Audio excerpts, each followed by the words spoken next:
1762년 조선의 궁궐안에서 한 기록이 시작됩니다. 훗날 이모화변이라 불린 사건입니다. 영조의 아들 사도세자는 뒤주 안에서 생을 마쳤습니다. 그러나 그 마지막 며칠을 바라보는 시선은 하나가 아닙니다.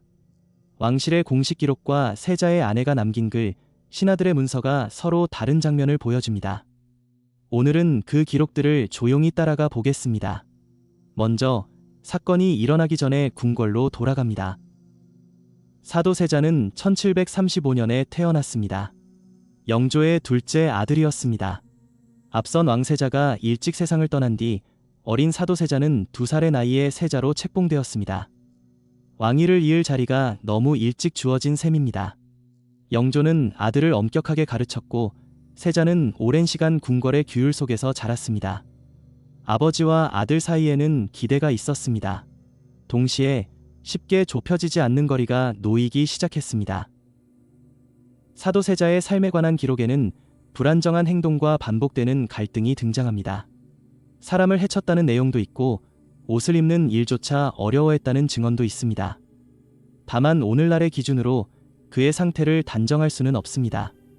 당시의 기록은 주로 왕실과 주변 인물의 시선으로 남았기 때문입니다. 한중록을 쓴 해경궁 홍씨의 기억도 중요한 자료지만 그것 역시 사건 뒤에 쓰인 기록입니다. 모든 문서는 저마다의 자리에서 말합니다. 영조와 사도세자의 관계는 시간이 갈수록 더 복잡해졌습니다. 영조는 세자가 왕위에 오를 준비를 제대로 하지 못한다고 여겼습니다. 세자는 아버지의 꾸지람 앞에서 점점 위축되었다고 전해집니다. 궁궐 안의 정치적 갈등도 두 사람 사이에 겹쳐 있었습니다. 노론과 소론의 대립, 왕실 내부의 여러 이해관계가 세자의 행동과 판단을 해석하는 방식에 영향을 주었습니다. 개인의 갈등은 곧 국가의 문제가 되었습니다. 1762년 윤 5월에 들어서며 상황은 빠르게 무거워졌습니다. 세자의 행동을 둘러싼 고발과 보고가 이어졌고 영조는 아들에 대한 분노와 실망을 감추지 않았습니다. 그 무렵 궁궐의 기록에는 여러 사건이 짧게 적혀 있습니다.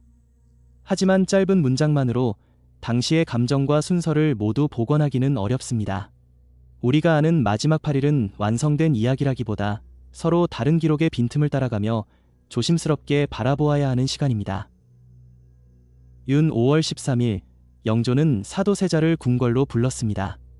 장소와 대화의 세부 내용은 기록마다 조금씩 다르게 전해집니다.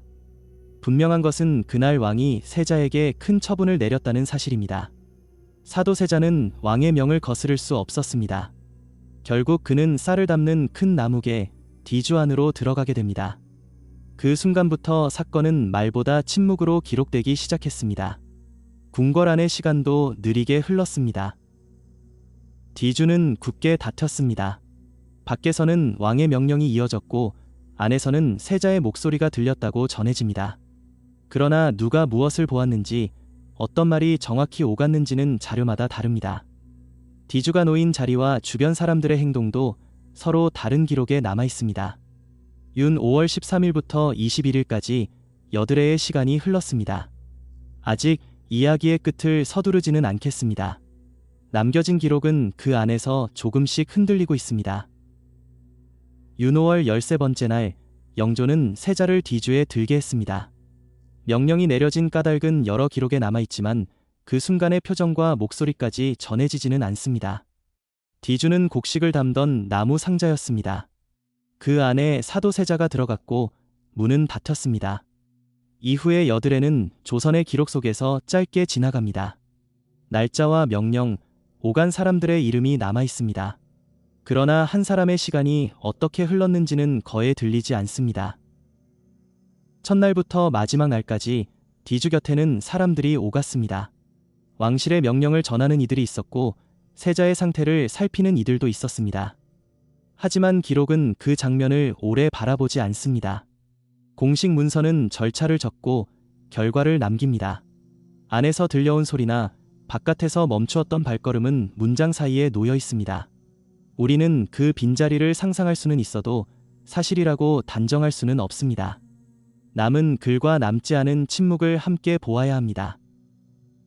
사도세자의 마지막 8회를 설명하는 기록은 하나로 모이지 않습니다. 실록은 국가의 관점에서 사건을 정리합니다. 승정원일기는 왕명과 보고를 비교적 가까이 기록하지만 모든 순간을 담지는 못합니다. 훗날 해경궁 홍씨가 쓴 한중록은 가족의 기억과 변론을 담고 있습니다. 서로 다른 기록은 같은 사건을 바라보면서도 강조하는 부분이 다릅니다. 그래서 이 죽음은 알려진 사실과 해석이 나란히 놓인 채 완전히 닫히지 않은 역사로 남았습니다. 윤호월 스무하루, 디주를 열었을 때 세자는 이미 숨져 있었습니다. 공식 기록은 이 결말을 비교적 담담하게 적습니다. 이후 장례와 처분, 왕실 내부의 정리가 이어졌습니다. 사건은 끝났지만 기록의 질문은 남았습니다. 왜 그날의 명령이 내려졌는지, 누가 무엇을 보았는지, 여드레 동안 어떤 말이 오갔는지 답을 찾으려 할수록 자료는 여러 방향으로 갈라집니다. 역사에서 빈자리는 때로 남은 문장보다 더 오래 생각하게 합니다. 디주 자체에는 이야기가 적혀 있지 않습니다. 나무의 결이나 닫힌 문이 당시의 감정을 말해주는 것도 아닙니다. 다만 그 물건은 사건의 중심에 놓였고 후대의 기억 속에서 하나의 상징이 되었습니다. 우리는 그 상징을 바라보며 쉽게 장면을 완성하고 싶어집니다. 그러나 차분히 기록을 읽으면 확인되는 것과 추정되는 것이 다르다는 사실을 알게 됩니다. 침묵을 메우는 일보다 침묵이 있다는 사실을 기억하는 일이 더 정직할 때도 있습니다. 사도세자의 죽음은 한 가족의 비극이면서 왕권과 정치, 궁중의 규율이 얽힌 사건이었습니다. 영조의 판단에는 당대의 질서와 두려움이 함께 작용했을 것입니다. 세자의 행동과 병에 대해서도 기록마다 표현이 다릅니다. 어느 한 문장만으로 모든 이유를 설명하기는 어렵습니다. 그래서 후대의 연구는 실록과 일기, 문집과 회고록을 서로 대조합니다. 사실에 가까이 가는 일은 단 하나의 답을 고르는 일보다 조심스럽게 차이를 견디는 일에 가깝습니다.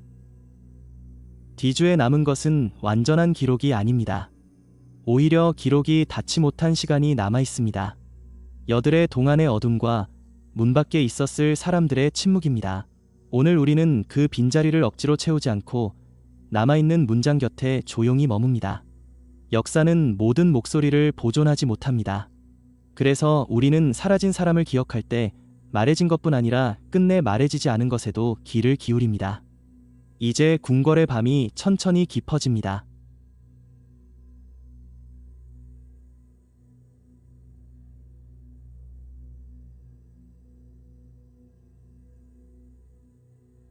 (1919년의) 경성은 조용해 보였습니다. 그러나 그 고요함은 평온과 달랐습니다.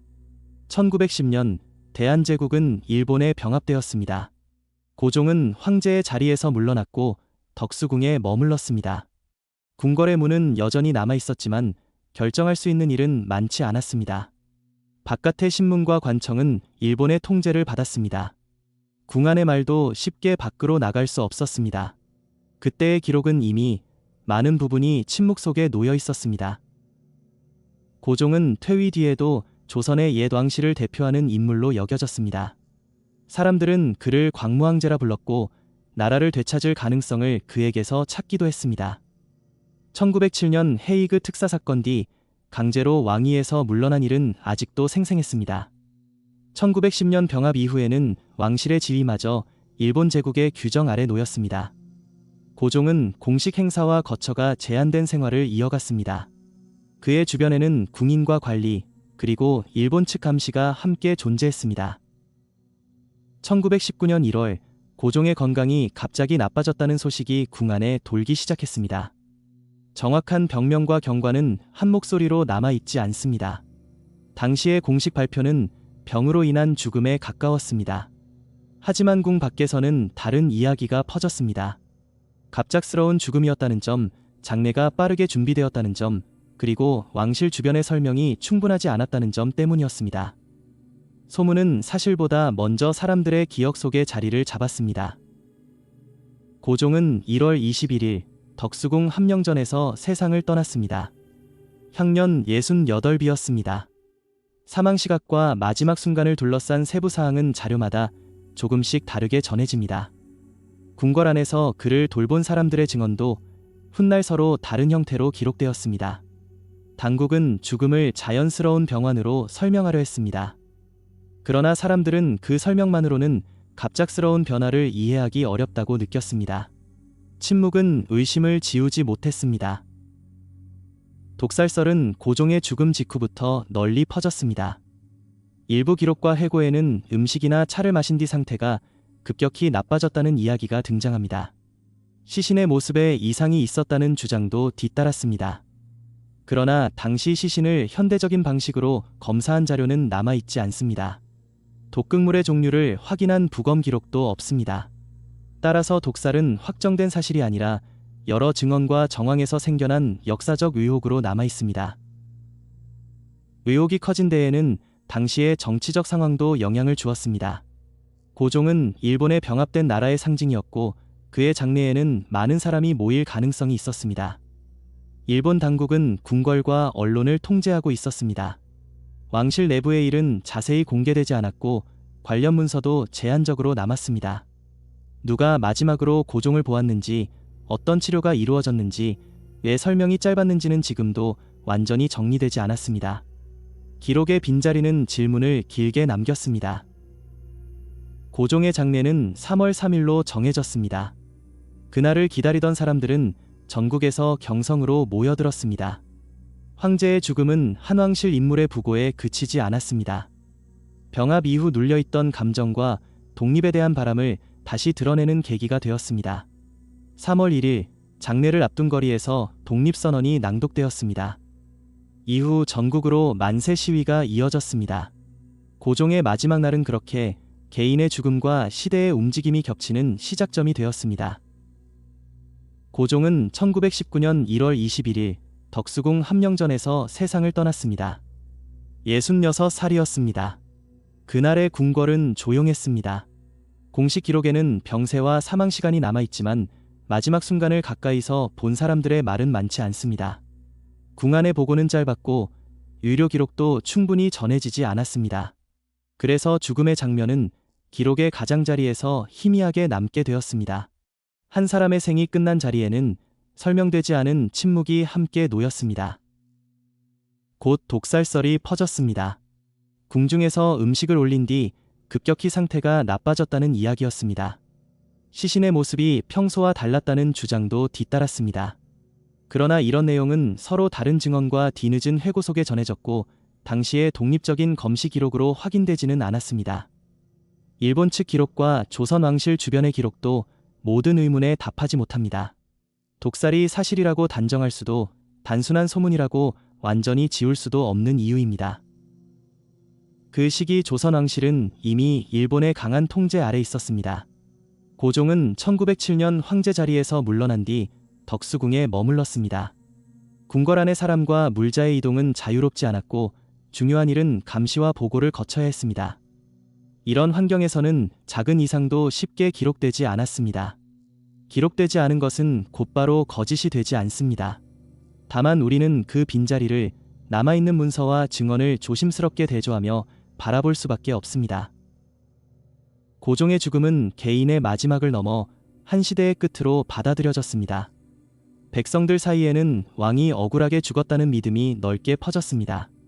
그 믿음은 장례를 기다리는 동안 더욱 커졌습니다. 3월 1일 독립을 요구하는 만세 시위가 전국으로 번졌습니다. 고종의 죽음이 운동의 유일한 원인이었던 것은 아닙니다. 그러나 장례를 앞둔 슬픔과 의심은 사람들의 마음을 움직이는 배경이 되었습니다. 사라진 왕의 이름은 거리의 목소리 속에서 다시 들렸습니다. 고종의 장례는 1919년 3월 3일 거행되었습니다. 행렬은 덕수궁을 떠나 홍릉으로 향했습니다. 사람들은 길가에 모여 조용히 지켜보았습니다. 그때의 사진과 기록은 많은 장면을 남겼지만 고종의 마지막 밤을 완전히 밝혀주지는 못합니다. 누가 무엇을 보았는지, 어떤 말이 오갔는지 이제는 확인하기 어렵습니다. 장례는 한왕의 죽음을 알렸고 동시에 기록으로 남지 못한 질문들을 긴 시간 속에 묻었습니다. 오늘날에도 고종의 죽음을 둘러싼 독살설은 반복해서 이야기됩니다. 하지만 역사학은 전해지는 의혹과 확인된 사실을 구분하려 합니다. 사망 날짜와 장소, 장례의 과정은 비교적 분명합니다. 반면 독의 종류와 전달 과정, 마지막 순간의 정확한 모습은 확정되지 않았습니다. 침묵한 궁정은 하나의 답을 숨기고 있는 것처럼 보이지만 어쩌면 남겨진 자료가 그만큼 적었기 때문일지도 모릅니다. 미스터리는 때로 비밀보다 부재에서 생겨납니다. 밤이 깊어지면 덕수궁의 전각들은 다시 고요해집니다. 함령전의 문과 마룻바닥, 오래된 나무의 결은 그날을 기억하는 듯하지만 아무 말도 하지 않습니다. 우리는 고종의 죽음을 단정된 이야기로 만들기보다 확인된 사실과 남은 의문을 함께 바라볼 수 있습니다. 사라진 사람의 마지막은 때때로 완전한 기록으로 돌아오지 않습니다. 다만 조용히 귀 기울이면 기록의 빈자리에도 한 시대가 지나간 흔적이 남아 있습니다. 이제 그 흔적을 어둠 속에 편안히 놓아둡니다.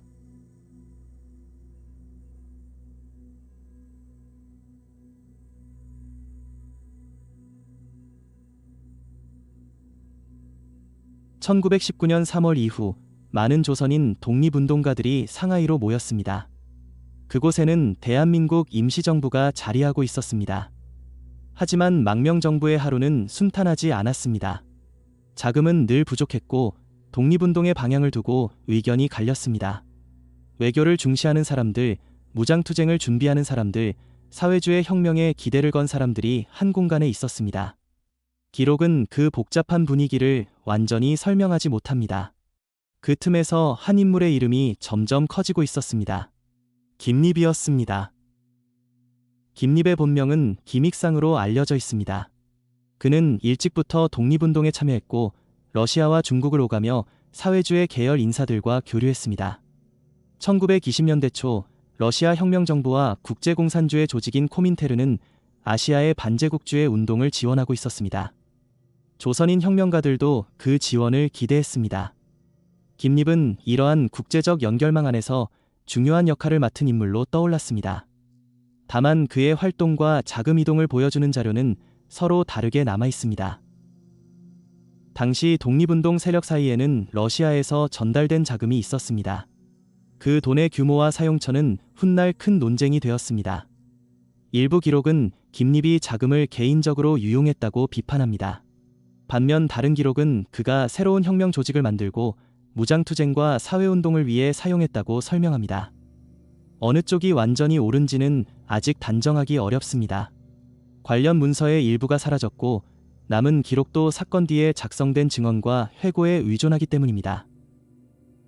김립은 모스크바를 거쳐 중국으로 돌아온 뒤 상하이를 중심으로 활동했습니다. 그 무렵 임시정부를 이끌던 세력과 사회주의 계열의 독립운동가들 사이에는 긴장이 깊어지고 있었습니다. 서로는 같은 목표를 말했지만 조직의 권한과 자금의 관리 방식은 달랐습니다. 김립을 둘러싼 의혹도 이 갈등 속에서 커졌습니다. 그가 어떤 돈을 누구에게서 받았고 어디에 사용했는지에 관해 증언은 엇갈렸습니다. 그리고 비난은 점차 정치적 적대감으로 변해갔습니다. 1921년 말에서 1922년 초의 상하이는 겉보기에는 평온한 도시였습니다. 그러나 거리 뒤편에서는 독립운동가들 사이의 감시와 추적이 이어졌습니다. 김립은 공개적인 활동을 줄이고 은신처를 옮겨 다닌 것으로 전해집니다. 그가 누구를 만났는지 어떤 지시를 받았는지는 분명하지 않습니다. 당시의 상하이 경찰 자료와 각 단체의 내부 문서는 부분적으로만 남아 있습니다. 그래서 암살 직전의 며칠은 지금도 기록의 빈자리로 남아 있습니다. 1922년 1월 12일 김립은 상하이에서 습격을 받았습니다. 전해지는 기록에 따르면 그는 거리에서 오면직과 노종균에게 공격을 당했고 결국 목숨을 잃었습니다. 두 사람은 김립을 러시아 자금과 관련된 배신자로 보았던 세력과 연결되어 있었습니다. 그러나 누가 실제로 범행을 지시했는지 두 사람이 독자적으로 움직였는지는 자료마다 다르게 나타납니다. 사건의 날짜와 결과는 비교적 분명하지만 그 뒤에 있던 명령의 사슬은 선명하게 남아있지 않습니다. 김립의 죽음 뒤에는 곧바로 서로 다른 설명이 나왔습니다. 한쪽은 그를 자금을 빼돌린 인물로 규정했습니다. 다른 쪽은 암살이 정치적 숙청이었다고 주장했습니다. 당시 작성된 성명과 회고록은 서로를 비난했고 시간이 흐른 뒤의 증언도 일치하지 않았습니다. 누가 김립을 감시했는지, 암살자들이 누구의 명령을 받았는지, 사라진 자금의 실제 행방은 무엇인지. 사건은 죽음으로 끝났지만 역사적 질문은 그날 이후 더 깊은 침묵 속에 남았습니다. 사건은 1922년 상하이에서 일어났습니다. 김립은 프랑스 조개의 거리에서 총격을 받고 쓰러졌습니다. 당시 상하이는 여러 세력이 모여들던 도시였습니다. 독립운동가와 망명객이 오갔고 서로 다른 노선이 부딪혔습니다. 사건을 전한 기록은 남아 있습니다. 그러나 그 기록들은 처음부터 같은 목소리를 내지 않았습니다. 누구의 지시였는지, 무엇이 직접적인 이유였는지, 가장 중요한 부분에서 문장은 자주 멈춥니다. 김립을 둘러싼 갈등에는 러시아에서 들어온 자금 문제가 놓여 있었습니다. 일부 기록은 그가 혁명운동을 위해 전달된 자금을 빼돌렸다고 비난합니다. 반대로 다른 기록은 그 주장이 정치적 대립 속에서 만들어졌다고 말합니다. 당시의 신문과 회고록은 각자의 입장에서 사건을 설명했습니다. 같은 인물을 두고 한쪽은 배신자라 불렀고 다른 쪽은 희생자라 불렀습니다. 어느 한 문장만으로는 그 사이를 건널 수 없습니다. 암살에 가담한 인물로는 오면직과 노종균의 이름이 전해집니다. 두 사람이 김구의 지시를 받았다는 설명도 오래 남아 있습니다. 하지만 그 지시가 어떤 방식으로 내려졌는지, 당시의 판단이 어디에서 비롯되었는지는 분명하지 않습니다. 훗날 남겨진 회고는 기억의 기록이었습니다. 기억은 때로 자신이 지나온 시간을 정리합니다. 그 과정에서 빠진 이름이 생기고 늦게 덧붙은 설명도 생깁니다. 배우를 찾는 일은 그 빈틈을 살피는 일과 닮아 있습니다. 사건 뒤의 상하이에는 여러 소문이 떠돌았을 것입니다. 그러나 소문은 대부분 문서가 되지 못했습니다. 남은 자료도 완전하지 않습니다. 경찰의 보고서와 신문기사, 동료들의 회고가 서로 다른 방향을 가리킵니다. 번역 과정에서 달라진 이름도 있습니다. 사라진 원본도 있습니다.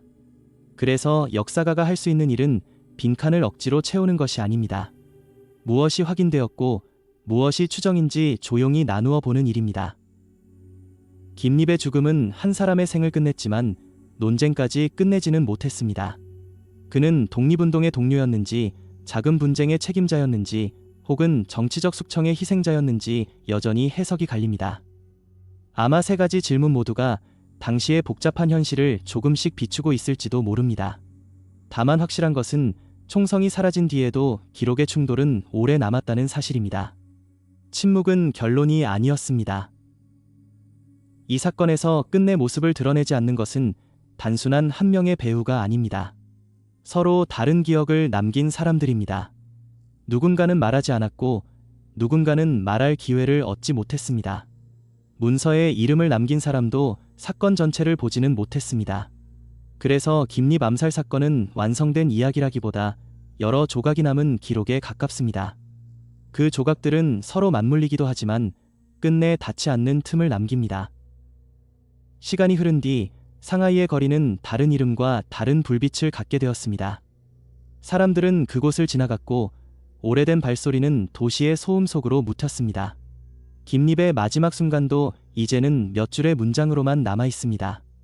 우리는 그 문장들 사이에 조용히 머뭅니다. 단정할 수 없는 것은 단정하지 않고 남아있는 흔적은 오래 바라봅니다. 기록의 빈자리에는 때로 답보다 깊은 침묵이 있습니다. 그리고 그 침묵 속에서 한 사람의 이름은 천천히 밤으로 돌아갑니다.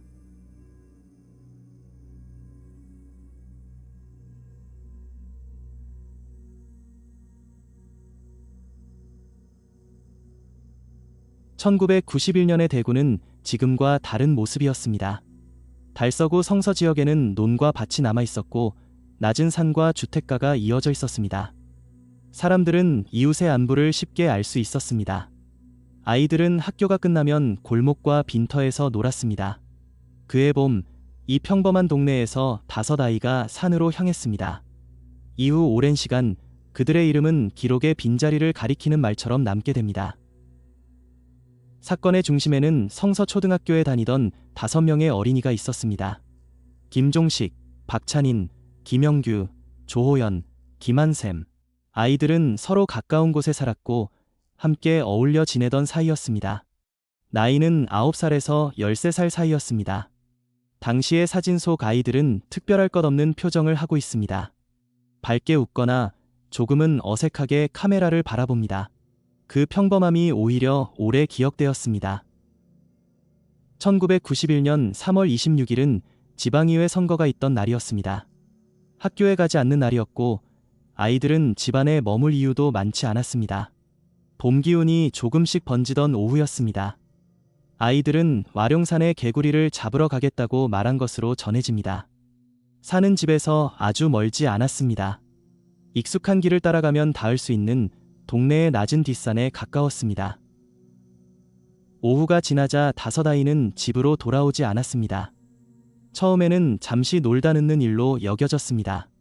아이들은 종종 약속한 시간보다 늦게 귀가했고 산에서 내려오는 길에 친구를 만나기도 했습니다. 그러나 해가 기울고 저녁이 가까워지면서 가족들의 걱정은 커졌습니다. 집집마다 아이를 찾는 목소리가 이어졌습니다. 그날의 평범한 기다림은 곧 긴 실종의 시작이 되었습니다. 가족들은 아이들이 향했을 만한 곳을 먼저 살폈습니다. 자주 놀던 골목과 친구의 집, 와룡산으로 이어지는 길을 찾아보았습니다. 아이들이 산에 갔다는 말은 있었지만 정확히 어디까지 올라갔는지는 알 수 없었습니다. 산은 높지 않았지만 길이 여러 갈래로 나뉘어 있었습니다. 어둠이 내려오자 손전등 불빛이 나뭇가지와 흙길 위를 천천히 훑었습니다. 신고가 이루어지고 경찰과 가족, 주민들이 수색에 나섰습니다. 처음에는 가까운 산과 주변 하천, 빈 건물과 논밭을 중심으로 살폈습니다. 아이들이 길을 잃었을 가능성도 생각했습니다. 혹시 누군가와 함께 이동했을 가능성도 배제할 수 없었습니다. 하지만 첫날 밤 아이들을 찾을 수 있는 단서는 거의 나오지 않았습니다. 이름을 부르는 소리만 산자락에 남았습니다. 시간이 지나면서 수색은 더 넓어졌습니다. 전단이 만들어졌고 아이들의 얼굴이 신문과 방송에 실렸습니다. 5아이가 함께 사라졌다는 사실은 많은 사람들의 마음을 움직였습니다. 그러나 관심이 커질수록 확인되지 않은 이야기들도 함께 퍼졌습니다. 어디까지가 사실인지, 아이들이 마지막으로 본 곳이 어디인지 기록은 조금씩 흩어졌습니다. 사건은 그렇게 한 산의 풍경을 넘어 오랜 미스터리로 남기 시작했습니다. 1991년 3월 26일 5아이는 대구 와룡산으로 향했습니다. 그리고 그날 이후 집으로 돌아오지 않았습니다. 오랜 수색은 뚜렷한 흔적을 남기지 못했습니다.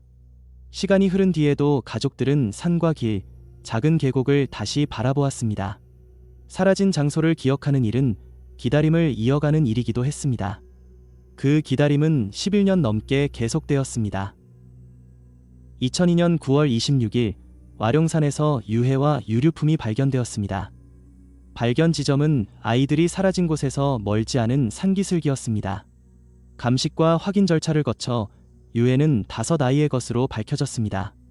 긴 실종은 끝났지만 그 끝은 설명이 아니었습니다. 가족들은 마침내 아이들이 어디에 있었는지 알게 되었고 동시에 무엇이 일어났는지는 여전히 알 수 없었습니다. 감식 과정에서는 아이들의 옷과 신발, 작은 소지품이 함께 확인되었습니다. 일부 유골에서는 외부 충격을 의심하게 하는 흔적이 언급되었지만 정확한 사망 원인과 당시의 상황은 확정되지 않았습니다. 사고였는지, 다른 사람이 개입했는지, 마지막 순간에 어떤 일이 있었는지 여러 가능성이 남았지만 어느 하나도 법적으로 결론에 이르지는 못했습니다. 수사는 오랜 시간 이어졌습니다. 당시의 목격과 제보를 다시 살피고 산의 지형과 이동 경로를 되짚었습니다.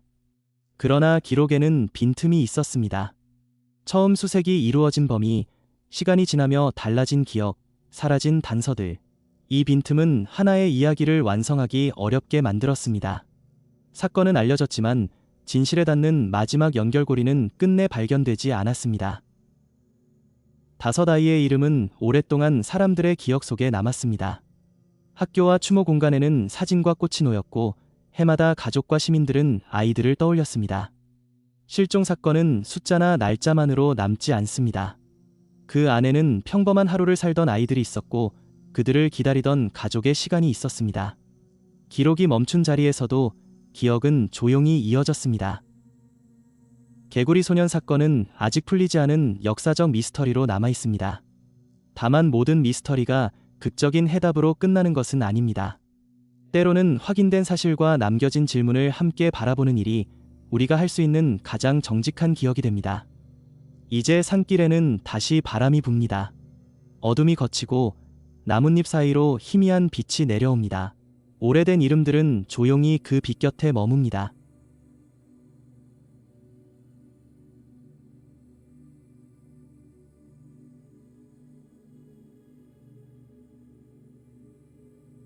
(16세기) 후반 영국은 대서양 건너편에 정착지를 세우려 했습니다. 엘리자베스 1세의 통치 아래 탐험가 월터 롤리는 북아메리카 해안에 관심을 보였습니다. 영국은 그 땅을 버지니아라고 불렀습니다. 여왕을 기리는 이름이었습니다. 그러나 지도에 적힌 해안은 아직 낯설었습니다. 바다의 흐름과 날씨는 불확실했고 그곳에서 살아가는 사람들의 사회도 영국인에게는 충분히 알려지지 않았습니다. 1584년 영국 탐험대가 오늘날의 노스캐롤라이나 해안에 도착했습니다. 그들은 섬과 만을 살피고 해안의 깊이와 주변 환경을 기록했습니다. 현지 원주민 사회와도 접촉했습니다. 그 과정에서 만테오와 완치스라는 두 사람이 영국으로 건너갔습니다. 이 만남은 서로 다른 세계가 처음 마주한 순간 중 하나였습니다. 동시에 앞으로 세워질 정착지가 어떤 관계 속에서 살아가야 할지도 보여주었습니다. 이듬해인 1585년 영국은 첫 번째 정착 시도를 시작했습니다. 군인과 탐험가들은 로어노크 섬에 요새를 세웠습니다. 지휘관은 렐프 레인이었습니다. 정착지는 식량과 물자를 본국의 지원에 의존했습니다. 농사를 짓기에는 시간이 필요했고 주변 환경은 익숙하지 않았습니다. 현지 사회와의 관계도 늘 안정적이지는 않았습니다. 결국 1586년 남아있던 사람들은 프랜시스 드레이크의 배를 타고 영국으로 돌아갔습니다. 첫 번째 시도가 끝난 뒤에도 영국의 계획은 멈추지 않았습니다. 이번에는 군사기지보다 오래 머무를 공동체를 만들려 했습니다. 1587년 존 화이트가 이끄는 새로운 일행이 로어노크 섬으로 향했습니다. 그들 가운데에는 남자들뿐 아니라 여성과 어린이도 있었습니다. 가족 단위의 정착은 이곳을 단순한 탐험기지가 아닌 새로운 삶의 장소로 만들려는 시도였습니다. 새로운 정착민은 모두 약 115명에서 120명 사이로 기록됩니다. 정확한 명단에는 기록의 차이가 있지만 가족과 장인, 농부들이 포함되어 있었습니다. 그들 중에는 존 화이트의 딸 엘리너와 그의 사이 아나니아스 대어도 있었습니다. 사람들은 해안 가까이에 집을 짓고 이전 정착지의 흔적을 다시 살폈습니다. 이곳에서 영국인 공동체가 이어질 수 있을지 아직 아무도 알 수 없었습니다. 1587년 8월 엘리너 대어는 딸을 낳았습니다. 아이의 이름은 버지니아 대어였습니다. 그녀는 영국인이 세운 북아메리카 식민지에서 태어난 것으로 기록된 첫 영국계 아이였습니다. 출생과 세례에 관한 내용은 존 화이트의 기록에 남아 있습니다. 그러나 기쁨의 순간은 오래 이어지지 않았습니다. 정착민들에게는 식량과 도구가 필요했고 본국과의 연락도 서둘러야 했습니다. 존 화이트는 물자를 구하기 위해 영국으로 돌아가기로 했습니다. 그는 정착민들을 남겨둔 채 지원선을 마련해 다시 오겠다고 약속했습니다. 떠나는 시점은 1587년 말이었습니다. 화이트에게는 가족이 그곳에 남아 있었습니다. 그래서 귀환은 단순한 행정 절차가 아니었습니다. 하지만 유럽에서는 영국과 스페인의 갈등이 커지고 있었습니다. 전쟁과 선박 부족은 계획보다 긴 시간을 만들어내고 있었습니다. 1590년 존 화이트는 마침내 로어노크로 돌아왔습니다. 그러나 마을에는 사람이 없었습니다. 집은 해체되어 있었고 전투의 흔적도 보이지 않았습니다. 나무 한 그루에는 시어이튼이라는 글자가 새겨져 있었습니다. 급히 떠났다는 표시는 아니었습니다. 약속된 장소를 남긴 것처럼 보였습니다. 하지만 폭풍과 어둠 때문에 화이트는 더 이상 조사하지 못했습니다. 그는 딸과 손녀, 그리고 그곳에 남겨진 모든 사람을 찾지 못한 채 배로 돌아가야 했습니다. 시어이튼에는 오늘날의 해터러스 섬과 연결된 이름이었습니다. 그래서 일부 연구자들은 식민지 사람들이 그곳으로 옮겨갔을 가능성을 생각합니다. 다른 이들은 알곤킨계 공동체와 함께 살기 위해 내륙으로 이동했을 수 있다고 봅니다. 식량이 부족했을 수도 있습니다. 폭풍과 질병, 긴 항해의 위험도 있었습니다.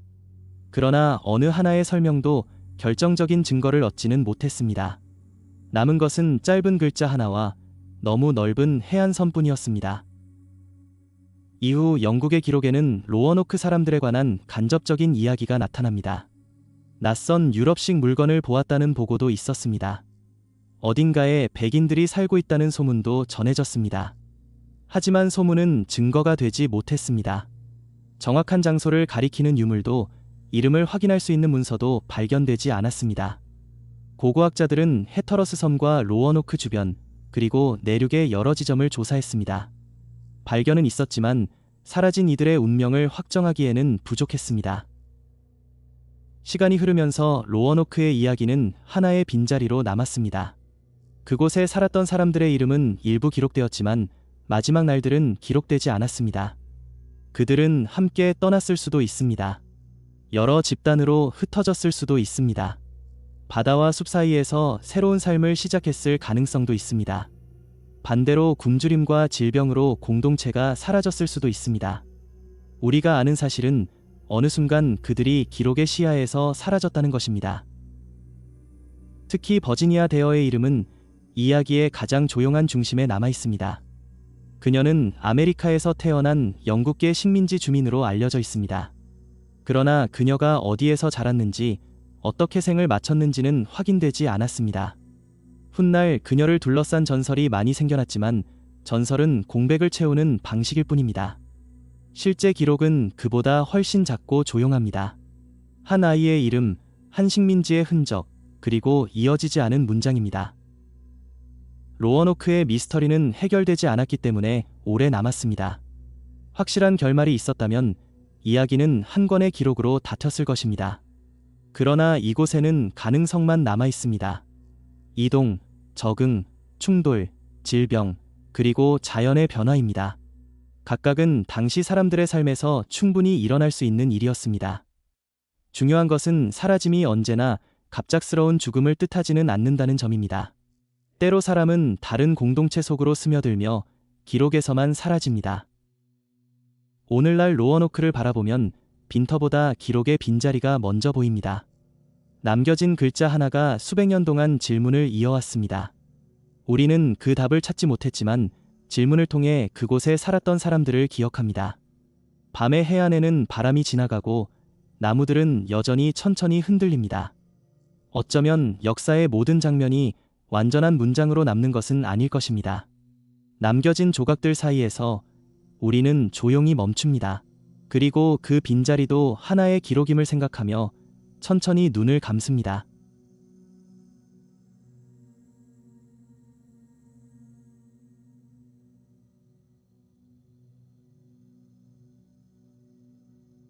대서양에는 오래전부터 지도에 표시된 항로와 기록되지 않은 빈틈이 함께 놓여 있었습니다. 1872년 겨울 그 바다를 건너던 한 상선이 있었습니다. 이름은 메리 셀러스트호였습니다. 이 배는 처음부터 그 이름을 가진 것은 아니었습니다. 1861년 캐나다 노바스코샤의 스펜서스 아일랜드에서 건조되었고 처음에는 아마존호라고 불렸습니다. 여러 차례 주인이 바뀐 뒤 1869년 메리 셀러스트라는 이름을 얻었습니다. 메리 셀러스트호는 길이 약 31m의 돛담배였습니다. 오늘날의 기준으로는 작지만 당시에는 대서양을 오갈 수 있는 실용적인 상선이었습니다. 배는 여러 번의 항해를 견뎠습니다. 때로는 사고도 겪었습니다. 선박의 이력에는 거친 날씨와 수리, 소유주의 변화가 차례로 남아 있습니다. 그러나 그 기록 어디에도 훗날 사람들의 관심을 끌게 될 특별한 징조는 보이지 않았습니다. 배는 그저 바다 위의 한 배였습니다. 1872년 가을 메리 셀러스트호의 선장은 벤저민 브릭스였습니다. 그는 매사추세츠 출신의 숙련된 선장이었습니다. 이번 항해에는 아내 세라와 어린 딸 소피아도 함께하기로 했습니다. 목적지는 이탈리아의 제노바였습니다. 화물은 공업용 알코올이 담긴 통들이었습니다. 선원은 7명이었습니다. 모두 합하면 배 안에는 10명이 타고 있었습니다. 긴 항해였지만 특별히 이상한 계획은 아니었습니다. 11월 7일 메리 셀러스트호는 뉴욕항을 떠났습니다. 부두에는 화물과 항해 장비가 실렸고 배는 동쪽 바다로 향했습니다. 같은 시기 다른 배 한 척도 뉴욕을 출발했습니다. 영국 선적의 대의 그라티아호였습니다. 두 배는 서로 약 일주일의 간격을 두고 항구를 나섰습니다. 당시에는 누구도 두 배가 대서양 한가운데에서 다시 만나게 될 것이라고 예상하지 못했습니다. 메리 셀러스트호의 항해가 시작된 뒤 기록은 점차 성긴 흔적만 남깁니다. 선박의 위치를 적은 항해일지는 훗날 발견되었지만 모든 순간을 설명해주지는 못했습니다. 바다는 넓었고 통신수단은 제한적이었습니다. 배에 문제가 생겨도 곧바로 알릴 방법은 없었습니다. 한 줄의 기록과 다음 줄 사이에는 며칠의 시간이 놓여 있었습니다. 그 빈틈 속에서 무슨 일이 일어났는지는 아직 알 수 없습니다. 12월 4일 데이 그라티아호는 아조레스 제도에서 동쪽으로 약 400캐리 떨어진 바다를 지나고 있었습니다. 선장 데이비드 모어하우스는 멀리서 한도 배를 발견했습니다. 배는 메리 셀러스트호였습니다. 처음에는 항해 중인 배처럼 보였습니다. 그러나 움직임이 어딘가 불규칙했습니다. 도대 상태도 평소와 달라 보였습니다. 모어하우스는 신호를 보냈지만 배에서는 응답이 오지 않았습니다. 데이 그라티아호의 선원들이 메리 셀러스트호에 가까이 다가갔을 때 배에는 사람이 보이지 않았습니다. 돛 일부는 올라가 있었고 선체는 물 위에 떠 있었습니다.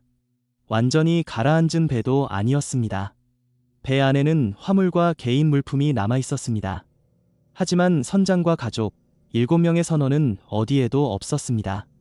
그 순간부터 메리 셀러스트호는 항해 중인 배가 아니라 기록에서 사람이 빠져나간 빈자리로 남기 시작했습니다. 며칠 뒤 메리 셀러스트호는 다른 배의 눈에 들어옵니다. 1872년 12월 4일 아조레스 제도와 포르투갈 사이의 바다였습니다. 데이 그라티아호의 선원들은 돛이 펼쳐진 배를 발견했습니다. 그러나 갑판에는 아무도 없었습니다. 배는 천천히 떠 있었고 겉보기에는 크게 부서지지 않았습니다. 그들은 조심스럽게 배에 올라탔습니다. 바다는 평온했지만 배 안에는 사람이 사라진 뒤에 고요가 남아 있었습니다. 배 안에는 식량과 물이 남아 있었습니다. 화물도 대부분 그대로였습니다. 선체에는 약간의 물이 들어와 있었지만 곧 가라앉을 정도는 아니었습니다. 항해 일지는 11월 25일을 마지막으로 멈춰 있었습니다. 구명정 한 척은 사라져 있었습니다. 나침반과 일부 항해 도구도 보이지 않았습니다. 선장 벤저민 브릭스와 아내, 어린 딸, 그리고 7명의 선원은 어디에도 없었습니다. 남겨진 물건들은 그들이 급히 배를 떠났을 가능성을 조용히 말해 주었습니다. 당시의 조사도 이 수수께끼를 풀지는 못했습니다. 선원들이 배를 버린 이유를 단정할 증거는 부족했습니다. 폭발을 두려워했을 가능성이 제기되었습니다. 화물 가운데 일부가 알코올이었기 때문입니다. 거친 바다와 잘못된 판단이 원인이었을 수도 있습니다. 해류를 따라가려다 구명정이 배에서 멀어졌을 가능성도 남았습니다. 하지만 어느 설명도 모든 흔적을 완전히 이어주지는 못했습니다. 기록은 질문을 남긴 채 멈추었습니다. 메리 셀러스트호는 구조된 뒤 다시 바다로 나갔습니다. 여러 선장이 배를 맡았고 몇 해 동안 항해가 이어졌습니다. 그러나 배의 이름에는 이미 이상한 이야기가 따라붙었습니다. 신문과 소문은 빈 배의 장면을 점점 더 극적으로 꾸몄습니다. 피가 있었다는 이야기, 반란이 있었다는 이야기, 초자연적인 힘이 작용했다는 이야기까지 생겨났습니다. 하지만 남아있는 조사 기록은 그런 주장 대부분을 뒷받침하지 않습니다. 전설은 사실보다 빠르게 자라났습니다. 오늘날 우리가 아는 메리 셀러스트호의 모습은 기록과 상상이 겹쳐 만들어진 것입니다. 확실한 사실은 많지 않습니다. 배는 발견되었고 사람들은 사라졌으며 구명정은 돌아오지 않았습니다. 마지막 항해 일지와 남겨진 화물은 사건의 일부만 보여줍니다. 나머지는 바다와 시간 속에 묻혀 있습니다. 역사학자들은 가능한 설명을 비교하지만 어느 하나도 결정적인 답이 되지는 못합니다. 빈자리는 여전히 빈자리로 남아 있습니다. 그 빈자리는 우리에게 기록의 한계를 생각하게 합니다. 기록은 일어난 일을 모두 담지 못합니다.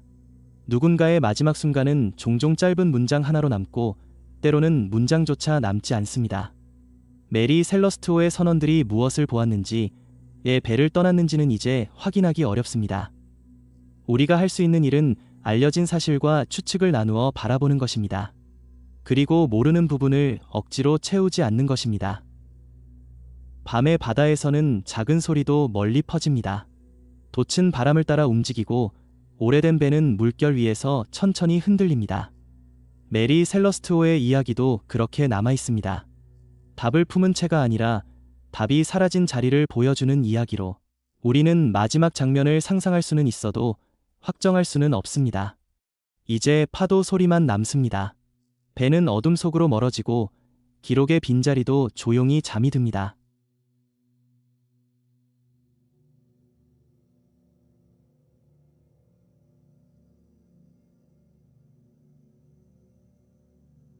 (15세기) 후반의 잉글랜드는 오랜 내전의 흔들림 속에 있었습니다. 왕위를 둘러싼 두 가문이 맞섰고 왕실의 계승은 언제나 불안한 문제였습니다. 1471년 에드워드 4세가 다시 왕위에 올랐습니다. 왕비는 엘리자베스 우드빌이었습니다. 두 사람 사이에는 여러 자녀가 태어났고 그중 장남 에드워드는 다음 왕이 될 후계자로 자랐습니다. 그러나 평온해 보이던 왕실의 시간은 오래 이어지지 않았습니다. 1483년 봄, 에드워드 4세의 건강이 급격히 나빠졌습니다. 그는 39살의 나이로 세상을 떠났습니다.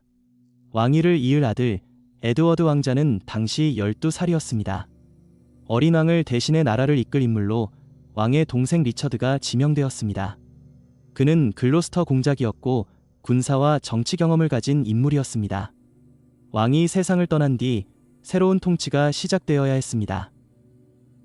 어린 에드워드는 런던으로 향했습니다. 왕으로 선포되기 위한 준비가 필요했기 때문입니다. 그는 외삼촌 리버스 백작과 몇몇 수행원들과 함께 이동했습니다. 그러나 런던에 도착하기 전 버킹엄 근처에서 리처드의 사람들과 마주쳤습니다. 리버스 백작과 일행은 체포되었습니다. 왕자는 보호를 받는다는 이름 아래 리처드의 관리 속으로 들어갔습니다. 당시의 기록은 이 조치가 질서를 위한 것이라고 설명합니다. 에드워드는 런던탑으로 옮겨졌습니다. 오늘날 런던탑은 감옥의 이미지로 널리 알려져 있지만 당시에는 왕궁이기도 했습니다. 왕실 가족이 머물 수 있는 방과 예배당, 행정 공간이 함께 있었습니다. 따라서 어린 왕이 그곳에 머문 것 자체가 곧 감금의 증거는 아닙니다. 처음에는 왕의 대관식을 기다리는 임시거처로 이해되었을 가능성이 큽니다. 하지만 곧 상황은 달라지기 시작했습니다. 얼마 뒤 에드워드의 동생 리처드도 런던탑으로 보내졌습니다. 그는 당시 9살이었습니다. 두 형제는 같은 왕실 안에서 자랐지만 이제는 정치적 의미를 가진 두 후계자가 되었습니다. 기록에는 두 아이가 탑 안에서 함께 지냈다는 흔적이 남아 있습니다. 그러나 그들의 생활이 얼마나 자유로웠는지, 누가 곁을 지켰는지는 분명하지 않습니다. 남아있는 문서는 짧고 서로 다른 해석을 허락합니다. 그 무렵 왕위를 둘러싼 주장은 점점 복잡해졌습니다. 리처드의 지지자들은 에드워드 4세와 엘리자베스 우드빌의 결혼이 법적으로 유효하지 않았다고 주장했습니다. 이전의 약속이 이미 있었다는 이유였습니다. 이 주장이 받아들여지면서 두 왕자는 적법한 왕위 계승자가 아니라는 논리가 등장했습니다. 1483년 6월, 의회는 이 내용을 담은 문서를 승인했습니다. 리처드는 곧 리처드 3세로 왕위에 올랐습니다. 왕위가 바뀐 뒤에도 두 왕자의 이름은 기록에 남아 있었습니다. 두 사람은 런던탑 안에서 지내고 있었고 주변의 정치적 긴장은 계속되었습니다. 여름이 지나면서 그들의 공개적인 모습은 점점 줄어들었습니다. 당시의 문서와 연대기는 어느 순간부터 아이들의 소식을 자세히 전하지 않습니다. 그들이 언제 마지막으로 확인되었는지, 정확히 무엇이 일어났는지는 확정되지 않았습니다. 이렇게 기록의 빈자리가 시작됩니다. 시간이 흐르면서 런던탑 안의 두 왕자는 기록에서 점점 희미해졌습니다. 에드워드 5세와 동생 리처드는 왕위 계승을 기다리던 어린 후계자였습니다. 그러나 1483년 여름 이후 두 사람의 모습은 공식 기록에 거의 나타나지 않습니다. 그들이 언제 마지막으로 보였는지조차 자료마다 조금씩 다릅니다. 남은 것은 짧은 문장과 중단된 보고뿐입니다. 역사는 이 빈자리를 오래 바라보게 되었습니다. 당시 왕위에는 삼촌 리처드가 올랐습니다. 그는 리처드 3세가 되었습니다. 두 왕자가 사라진 뒤의 왕위 계승은 곧 논쟁의 중심이 되었습니다. 누군가는 새 왕에게 의심을 보냈고 누군가는 그 의심이 훗날의 정치와 선전에 의해 커졌다고 말합니다. 특히 튜더 왕조가 들어선 뒤 리처드 3세에 대한 기록은 더욱 어두운 색을 띠었습니다. 하지만 비난과 변호 사이에서 확실한 증거는 드물었습니다. 1674년 런던탑의 계단 아래에서 어린아이의 것으로 보이는 뼈가 발견되었습니다. 당시에는 그것이 두 왕자의 유해라고 여겨졌고 웨스트민스터 사원에 안치되었습니다. 그러나 뼈의 정확한 연대와 신원은 완전히 확인되지 않았습니다. 훗날의 조사도 의문을 모두 풀어주지는 못했습니다. 유해는 남아있지만 그것이 누구의 것인지 말해줄 목소리는 이미 사라진 뒤였습니다. 오늘날 연구자들은 남아있는 기록을 다시 읽습니다. 궁정문서와 외교편지, 연대기와 후대의 증언을 서로 비교합니다. 그러나 각 자료에는 작성된 시기와 목적이 있습니다. 침묵도 증거일 수 있지만 침묵만으로 사건을 확정할 수는 없습니다. 두 왕자가 탑 안에서 죽었는지, 다른 곳으로 옮겨졌는지, 혹은 기록되지 않은 방식으로 살아갔는지는 아직 단정할 수 없습니다. 확실한 것은 두 아이가 어느 순간 역사적 시야에서 사라졌다는 사실입니다. 그들의 실종은 한 왕조의 불안과 권력의 변화를 보여줍니다. 동시에 어린 두 사람의 삶이 거대한 정치적 이야기 속에서 얼마나 쉽게 지워질 수 있었는지도 보여줍니다. 이름은 남았지만 마지막 하루의 모습은 남지 않았습니다. 그래서 이 사건은 범죄의 기록이면서 기록되지 못한 사람들에 대한 이야기이기도 합니다. 런던탑의 돌벽은 많은 계절을 지나왔습니다. 왕의 행렬도, 재판의 목소리도, 긴 침묵도 그 안에 머물렀습니다. 그러나 돌은 진실을 스스로 말하지 않습니다. 우리가 할 수 있는 일은 남은 자료를 조심스럽게 살피고 모르는 것을 모른다고 인정하는 일입니다. 역사에서 빈자리는 언제나 답을 요구하지만 때로는 질문으로 남겨두는 것이 가장 정직한 결말이 됩니다. 두 왕자의 이야기는 조용히 어둠 속으로 가라앉습니다. 그곳에는 확정되지 않은 날짜와 사라진 증언이 있습니다. 그리고 오래도록 이어지는 한 가지 물음이 있습니다. 그 아이들은 마지막으로 무엇을 보았을까요? 우리는 알 수 없습니다. 다만 기록의 가장자리에서 이름 없는 침묵을 오래 바라볼 수는 있습니다. 이제 런던의 밤이 깊어지고 탑의 창문 하나가 천천히 어두워집니다.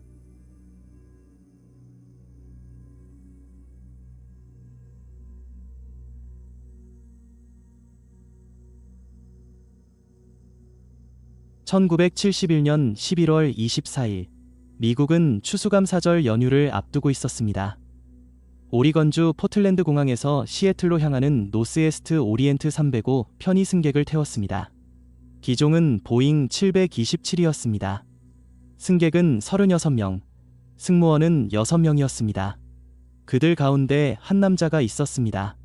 그는 항공권을 현금으로 샀고 이름에는 댄 쿠퍼라고 적었습니다. 그날 이후 이 이름은 미국 항공 역사에서 가장 오래된 미스터리 중 하나로 남게 됩니다. 그 남자는 짙은 양복을 입고 있었습니다. 검은 넥타이와 흰 셔츠를 착용했고 나이는 40 안팎으로 보였습니다. 승무원들의 기억에 따르면 그는 조용하고 예의 바른 승객이었습니다. 자리에 앉은 뒤에는 버번 한 잔과 탄산음료를 주문했습니다. 특별히 눈에 띄는 행동은 없었습니다. 창밖으로 늦가을의 공항이 멀어졌습니다.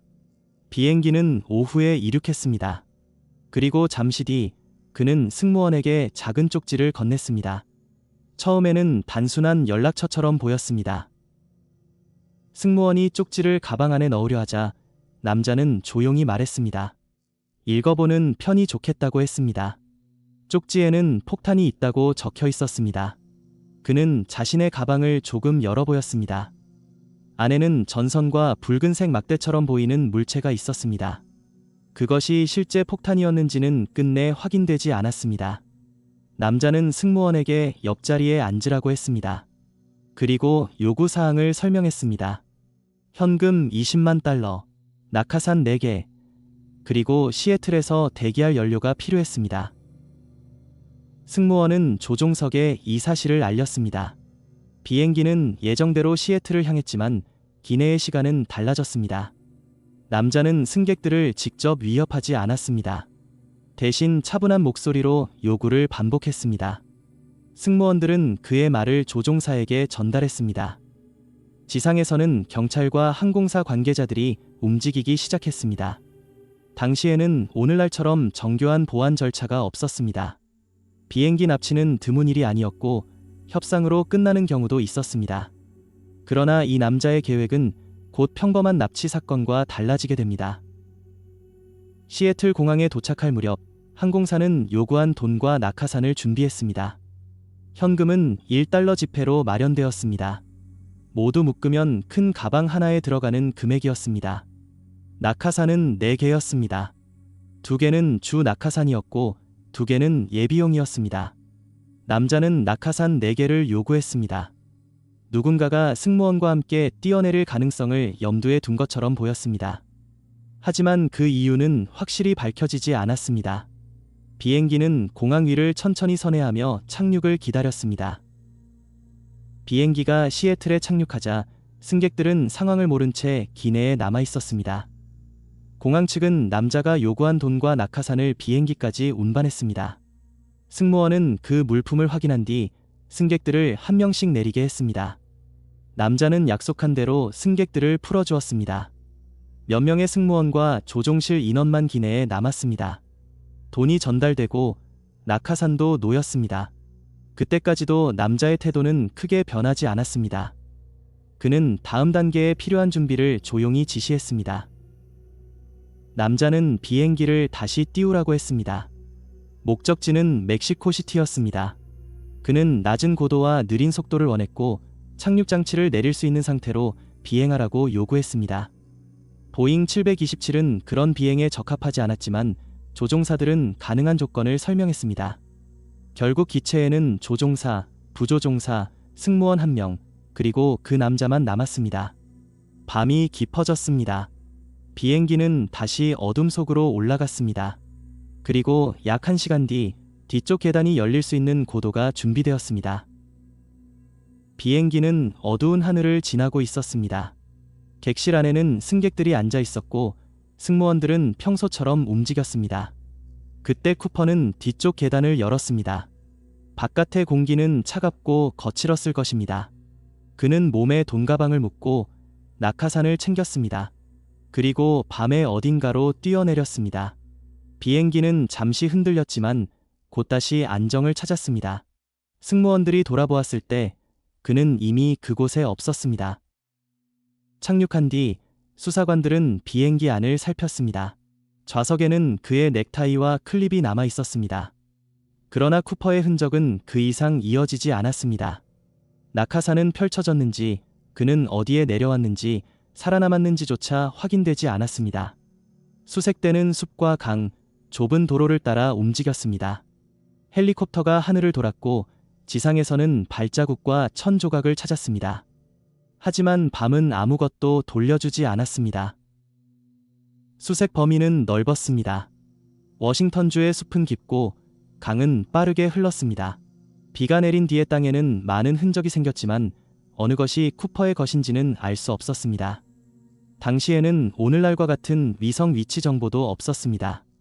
낙하 지점은 여러 차례 추정되었지만 확정되지 않았습니다.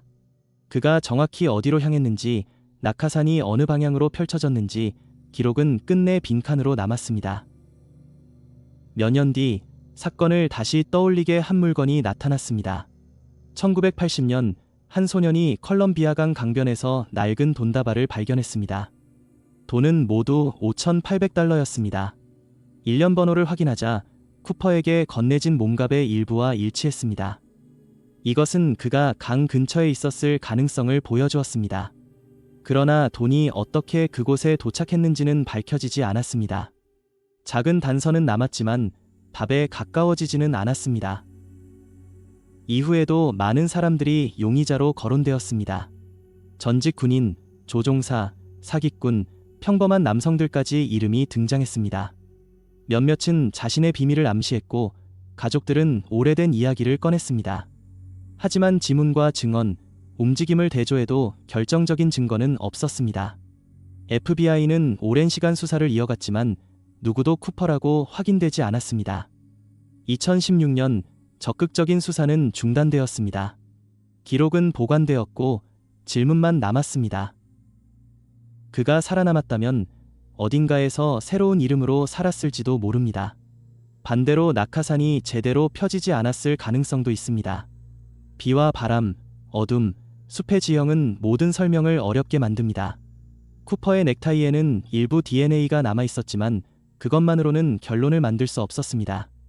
발견된 돈도 마찬가지였습니다. 단서는 존재했지만 단서와 진실 사이에는 긴 거리가 놓여 있었습니다. D.B. 쿠퍼라는 이름은 사실 작은 혼동에서 시작되었습니다. 그가 사용한 이름은 댄 쿠퍼였지만 초기 보도 과정에서 다른 이름으로 알려졌습니다. 그 이름은 곧 사건 전체를 대신하게 되었습니다. 이제 쿠퍼는 한 사람이라기보다 기록 바깥에 남은 빈자리처럼 보입니다. 우리는 그의 얼굴을 알고 그의 요구를 알고 그가 사라진 순간을 압니다. 그러나 그 이후의 시간은 여전히 조용합니다.